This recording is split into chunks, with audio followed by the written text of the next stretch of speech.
until now, you simply sat in the shadows, watching others live out their lives. But what do voyeurs see when they look into the mirror? Now I see you as a strange mix of someone angry yet apathetic, but mostly just pathetic. So are you going to watch yourself die today, or do something about it? And here we go. We have before us the opportunity to forge for ourselves and for future generations a new world order, a world where the rule of law, not the law of the jungle, governs the conduct of nations. When we are successful, and we will be, we have a real chance at this new world order, an order in which a credible United Nations can use its peacekeeping role to fulfill the promise and vision of the UN's founders. There is a big thing that's going to happen in London at this G20, and then they're hiding it, they're camouflaging it, they're not talking about it. Coordination of international regulation. What they are going to do is to put our Fed and our SEC under the control, in effect, of the IMF. Oh, come on. They're You going to believe take, they'll do this? That's what was in the draft agenda. They call it coordination of regulation. What it really is putting the American economy under international regulation. Yeah. And those people who have been yelling, oh, the UN's going to take over global Conspiracy government. theorists. They've been crazy, but now they're right. Yeah, well, when Geithner, It's happening. When Geithner said he would be open to the idea of a global currency last Exactly, week, yeah.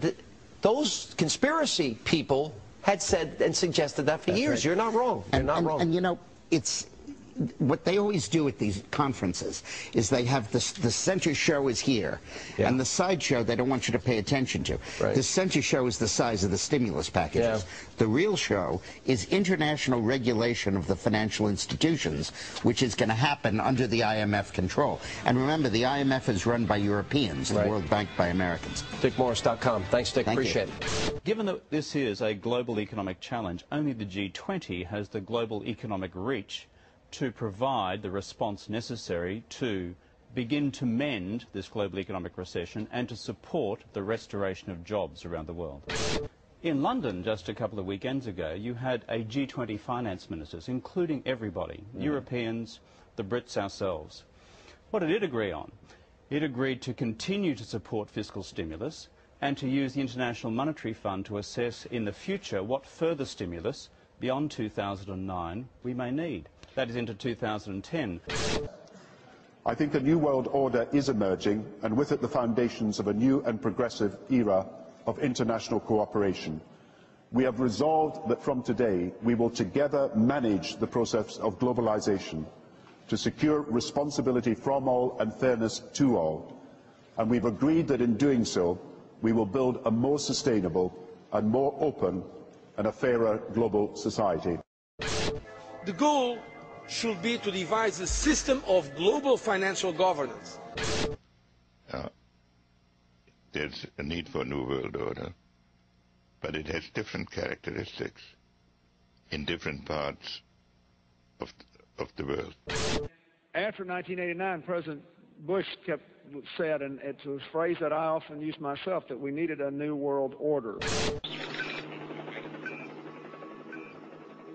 The World Federalist Association, or WFA, is one of the largest organizations that openly promote world government. Periodically, the WFA extends a Global Governance Award to a prominent individual pushing for the same goal. Former CBS anchorman Walter Cronkite was among the recipients of the WFA award. Thank you very much. Today we must develop federal structures on a global level to deal with world problems. We need a system of enforceable world law, a democratic federal world government. In a closed-circuit hookup, Hillary Clinton congratulated Cronkite. For decades you've told us the way it is. But tonight, we honor you for fighting for the way it could be.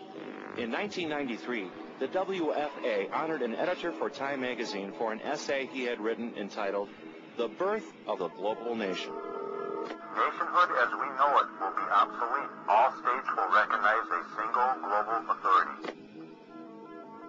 After receiving the award, the editor, Strobe Talbot, was appointed Deputy Secretary of State in the Clinton administration.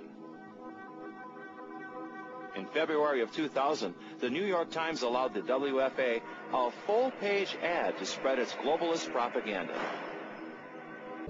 It's about the idea of freedom. It's about the future of the whole region. It's about the future of Europe and a new world order.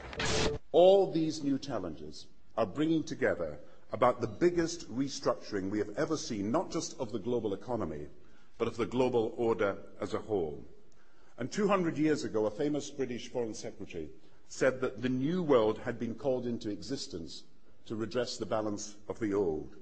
In 1990, another old world ended, dominated by the Cold War, and people talked then, in 1990, of a new world order. What they actually meant then was a new political order. And what was not foreseen then, but is obvious now from everything that we see and do, what we experience in every day of our life, is the sheer scale and speed and scope of globalization. And it's only now that we can begin to understand that the world order that globalization brings and what it's going to look like, it's driven forward now not just by the balance of military strength, the Cold War times, or ordinary political power. It's being driven forward by a seismic shift in economic power that we see around us. But what does the new world order mean for countries like ours who are looking to succeed? I suggest that the countries that are going to succeed are those that combine flexibility, free trade, open markets, with proper stewardship of the environment and investment in education, infrastructure and innovation.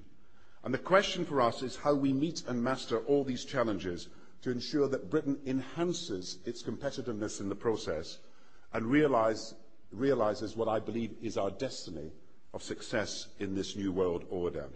So, in conclusion, ladies and gentlemen, a new world is emerging. It is a new world order with significantly different and radically new challenges for the future. This is Lou Dobbs Tonight. News, debate, and opinion for Tuesday, March 3rd. Live from New York, Lou Dobbs. Good evening, everybody. President Obama and British Prime Minister Gordon today calling for a new world order to tackle our global economic crisis. President Obama said globalization can be an enormous force for good.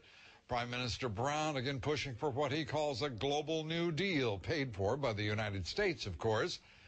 In terms of the financial crisis, he was clearly able to hold his own. A lot of these leaders didn't want to spend this much money, $1.1 trillion. He was able to get that at the least. The details, not so much. He was not able to make this sort of the stimulative kind of spending he pushed for. But just getting here, getting 20 leaders together is obviously not easy, and he couldn't change the whole world in a couple of days. Richard, what happened to all those threats from France's president about storming out and about having a global regulator who was going to reach across borders and be able to deal with markets no matter what country they were in? Well, I might be alone on this, and Ed might not agree with me, but I think buried somewhere in here is the beginnings of a global regulator. Show me where. We may not, well, we may not see it this year, we may not see it next year, but they have opened up the idea of there being some form of other regulator across countries, and I think that's going to come So back. is this some sort of a new world order, which Gordon Brown kind of alluded to? That's where President Obama was drawing the line and saying, look, that concerns a lot of people in the United States. You can't all of a sudden have a super regulator, even if we're in a desperate crisis now. You can't, according to the U.S., take that and say, okay, all of a sudden there's this super cop who is going to dictate what the U.S. does, what Great Britain does. That ruins the sovereignty of individual nations. You can't just all of a sudden do that, and that's a big sticking point. Timothy Geithner, who I talked to today, and we're going to show that interview shortly, flatly denied that that was going to happen. I hate to disagree with you, gentlemen, but I believe Section 15 of this communique sort of establishes a new financial stability board. But what does it say? It replaces what used to be a financial stability group of some kind. Yeah, right? That's been around for 10 years. Strengthened mandate. This is all arcane diplomatic language. We'll see if it actually means anything coming down the pike. Ed Henry, thanks very much. Richard Quest, stick around.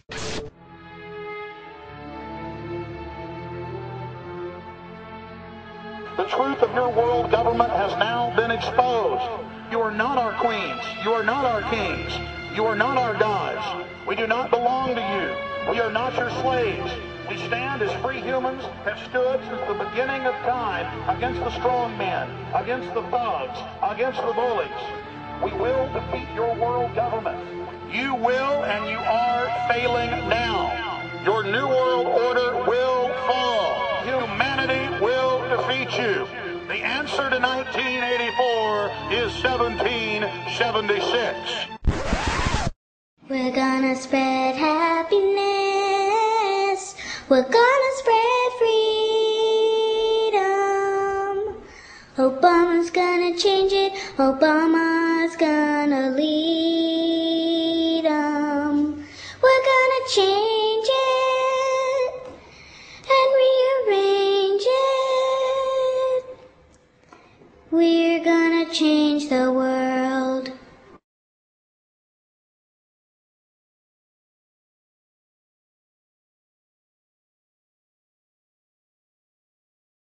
What is your profession?